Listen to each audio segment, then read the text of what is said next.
Hey friends, welcome back to another pottery template tutorial. So today we are getting in the holiday mood with some ornaments. So as usual, I want to start with rolling out a slab, but this time we're going to roll out a slightly thicker slab. I prefer to roll out a 0.7 centimeter slab, that's 7 millimeters. This gives the ornaments a little bit more weight to them, and they're less likely to warp than if they were a half centimeter.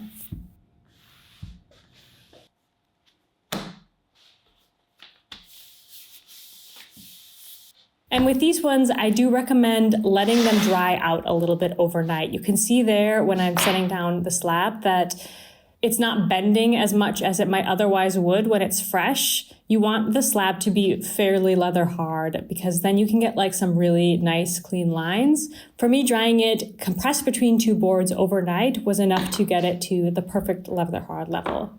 You want to use an X-Acto knife, and the X-Acto knife should cut cleanly and not have like a sloppy kind of edge. And then all you want to do is cut out the ornaments. So where the dotted line is, the intention there is for you to cut out those pieces. And then with the solid line, I like to use that as more of a guide. You'll see what I mean in a moment.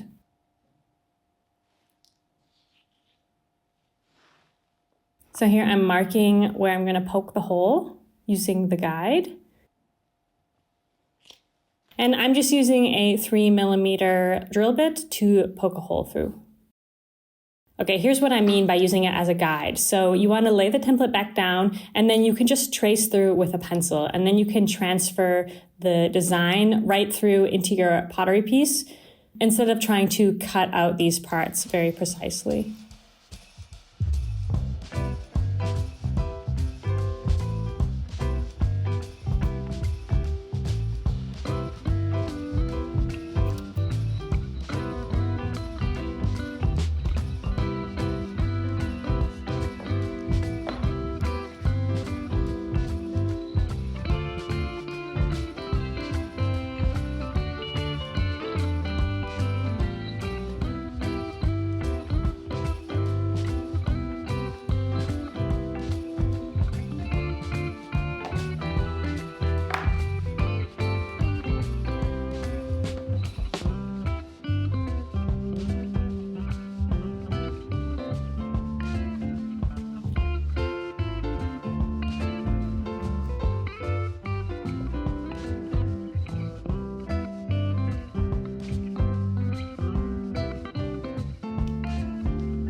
The designs for the ornaments that I provided are, of course, just suggestions though, so you can, of course, decorate your ornaments however you like.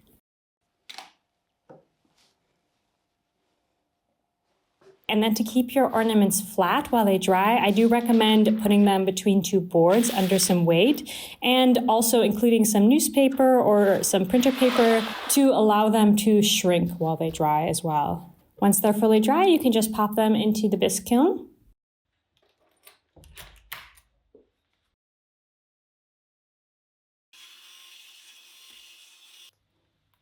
When it comes to glazing your ornaments, unless you have stilts or some sort of way to prop up the ornaments, I would recommend simply wiping the glaze off the backside. This way they won't stick to your kiln shelves.